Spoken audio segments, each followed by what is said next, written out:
지금까지 구구시험 준비하셨다고요? 과목 먼저 선택하고 직렬을 선택하셨죠? 일행도 하고 교행도 하고 세무도 하고 해내셨죠? 이제 꿀 빨던 시절은 갔습니다. 내년부터는 직렬을 먼저 선택하고 그 직렬에 전문 과목을 반드시 공부를 하셔야 되는데요. 그래도 아직 여러 직렬을 병행할 수 있는 과목 조합이 있습니다. 어떤 과목을 공부하면 여러 직렬을 선택할 수 있을지 이 영상을 끝까지 보시고 확인하세요.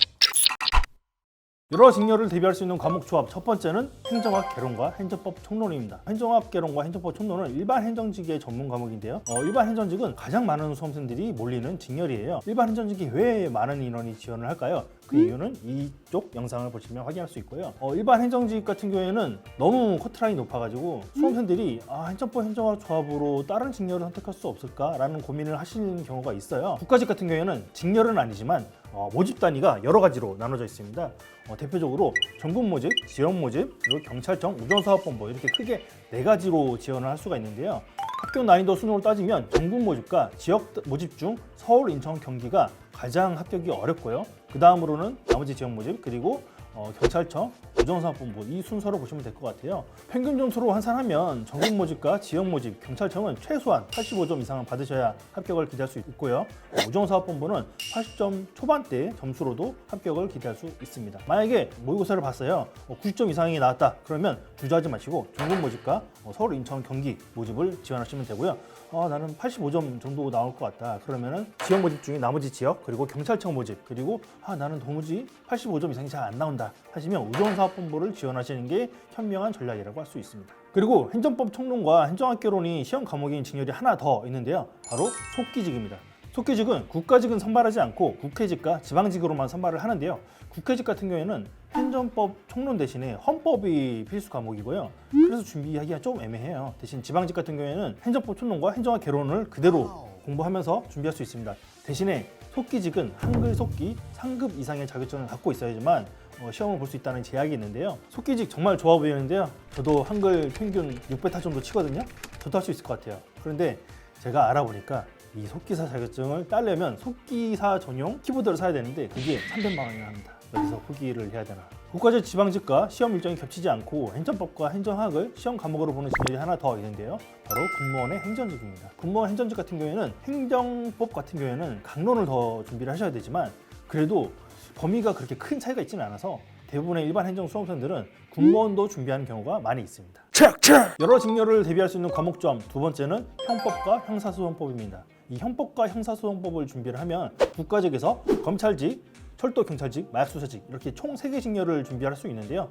철도경찰직 같은 경우에는 형법은 총론만, 형사소송법은 개론만 이렇게 시험 범위를 보기 때문에 시험 범위가 검찰직과 마약수사직보단 좀 적습니다. 대신에 철도경찰직은 체력 시험이 있어요. 근데 그 체력 시험이 저 같은 배불뚝이 아저씨도 충분히 통과할 수 있을 정도로 그렇게 어렵지 않습니다. 할 수 있겠죠? 커트라인은 검찰직이 가장 높고요. 마약수사, 철도경찰 순으로 커트라인이 낮습니다. 또 형법과 형사소송법 조합의 약점은 지방직에서는 채용하는 직렬이 없다는 점인데요. 대신 군무원 수사직의 시험 과목이 형법과 형사소송법이라서 국가직과 일정이 겹치지 않아 한 번 더 응시할 수 있습니다.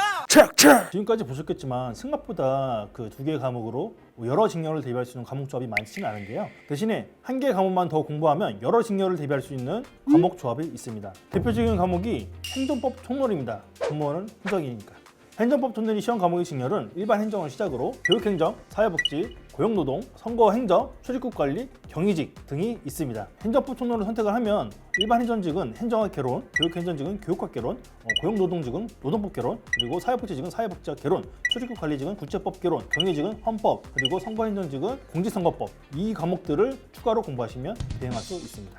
행정법 총론 외에 2개 이상의 직렬에 포함된 과목으로는요. 사회복지직과 보호직에 들어가 있는 사회복지학 개론, 앞서 설명드린 검찰직, 마약수사직, 철도경찰직 외에 들어가 있는 교정직과 보호직에도 들어가 있는 형사소송법, 그리고 직업 3단직과 고용노동직에 들어가 있는 노동법 개론 이런 직렬들이 있습니다. 한 개 직렬만 준비하기엔 내가 좀 불안해.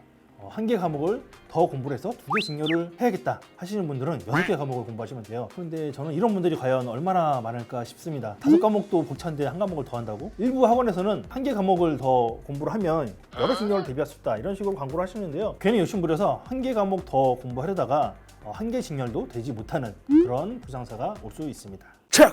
지금까지 여러 직렬을 대비할 수 있는 과목 조합을 말씀드렸는데요. 생각보다 그렇게 많지는 않죠. 그래서 제가 여러분들한테 드리고 싶은 조언은 내가 갖고 있는 역량을 최대한 발휘할 수 있는 직렬, 내가 하고 싶어하는 일이 포함되어 있는 직렬, 아니면 합격이 쉬운 커트라인이 낮은 직렬, 이런 식으로 목표를 확실히 하시는 게 가장 좋다고 생각을 합니다. 직렬 선택 어렵다고요?